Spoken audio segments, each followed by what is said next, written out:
Life can be a wee bit unpredictable, wouldn't you say? The whole world seems to have gone totally crazy at the moment. I was in a local supermarket the other day, and it reminded me of news stories of gum stores in Moscow before Glasnost came along. Oh well, sure, at least you can relax for a wee while and enjoy some music and crack. Normally we have a parade in Downpatrick at this time of year, but they've all been cancelled. The health people recommend that we keep drinking plenty, though I think they actually had water in mind. Ushka rather than Ushka Baha, the water of life. However, the choice is up to yourself. Anyway, I thought I'd tell you a yarn to cheer you up. When I was about 21 or so, myself and a friend Davy decided to take a wee trip down south. This was still during the Troubles, mind, and we were hitchhiking. Not too many people were inclined to risk giving lifts at the time, but we managed. We started at the access to the M2 motorway in Belfast and managed to get a lift for 40 miles or so, beyond the end of the motorway at that time. That took us to what was then known as Bandit Country in County Tyrone, made all the more obvious by the local road signs being riddled with bullet holes. It took us ages to get through that part. Eventually we made it to the border, which at that point is between two villages, Bilcoo on the northern side and Blackland on the southern side.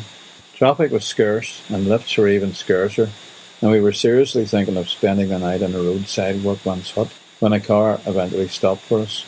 The occupant was a local pub owner, Vincent McGovern, known locally as Vincey the Bush, because he owned 4 bars, which he'd inherited from his father, on either side of the border, each called the Bush Bar. Vincent was also a reformed alcoholic, and after treating us at his local bar to tea and sandwiches, he gave us a ride to Sligo, while entertaining us with stories of his travels all over Ireland to help fellow alcoholics. After a night spent in Sligo, we headed south again, and found ourselves once again marooned, this time in the remote west of Ireland, with not a vehicle in sight for miles. Eventually we got a lift on a farm trailer carrying milk churns, and passed by another couple also hitchhiking, waving as we overtook them. Shortly after, they waved to us as they passed in a car. And so it continued. We passed them, they passed us, going only a few miles each time. While we were trudging through Ballyhonus, a single driver in a yellow Ford Cortina pulled up and told us he could take us all the way to Galway City. We got in and thanked him, and I mentioned how we'd kept passing this same couple all day. Sure enough, we caught up with them again, and our driver agreed to pick them up also.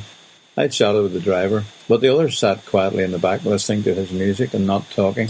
So when we arrived at Eyre Square in Galway, Davy and I got out on the passenger side, and the other couple got out on the opposite side, and they were halfway across the square when the car drove off.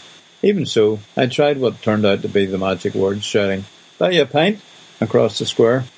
They responded and joined us in Richardson's pub in Eyre Square for the first of several pints that afternoon.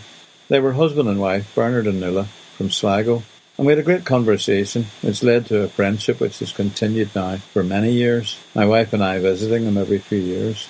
Until that day, I had only ever drunk Guinness Shandy, but Bernard didn't know that when it was his round, so that was how I developed a taste for Guinness.